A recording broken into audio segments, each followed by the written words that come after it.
कई थारे जिन्स हावे चिथरा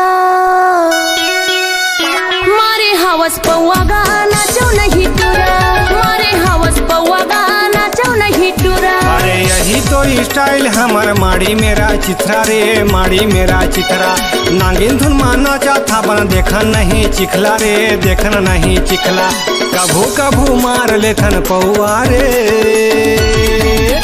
अरे हाय रे नाचे माँ चिरागे नामा कुर्था ना चले ना टूरी वो थोकन मारे मौहा ना चले ना टूरी वो थोकन मारे मौहा।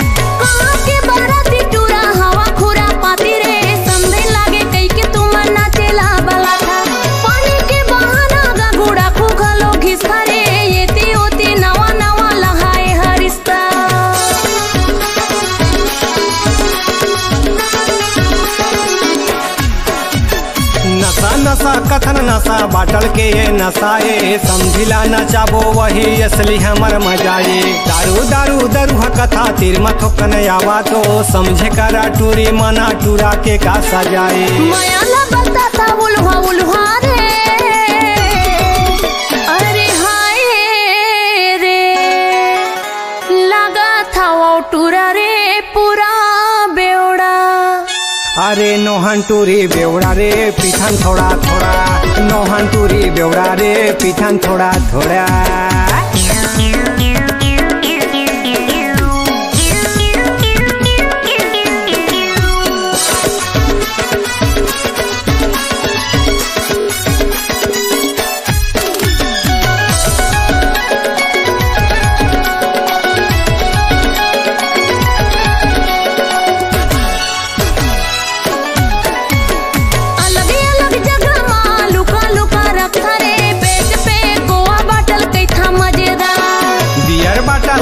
नहीं लेते न मौहा सादा जी अतक ज्यादा कहा था ता कराना जोगार।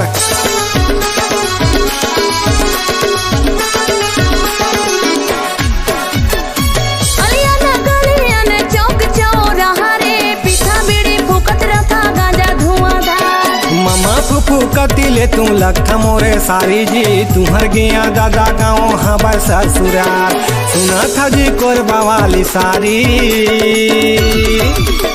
मायारू दिलवाली।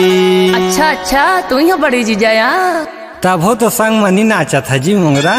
अरे झुम झुम नाचा बेगा मोला बड़े जीजा झुम झुम नाचा बेगा मोला चंडी परिहा। अरे अब तो मजा आया ही सारी मोर कोरबा वाली जी मोर कोरबा वाली तुम्हारा नाचे देखत रहिया गदारा मचाही जी गदारा मचाही तुम्हारा पातर पातर कन्हा लचकदार है।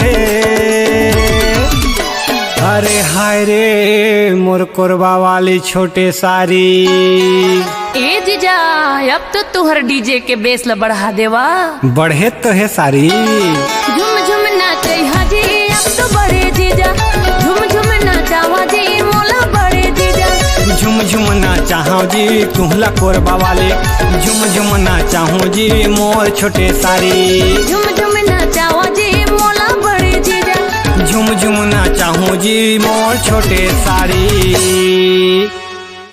Multitrack digital audio and video recording के लिए संपर्क करें। हमारा कॉन्टैक्ट नंबर है 7697804421।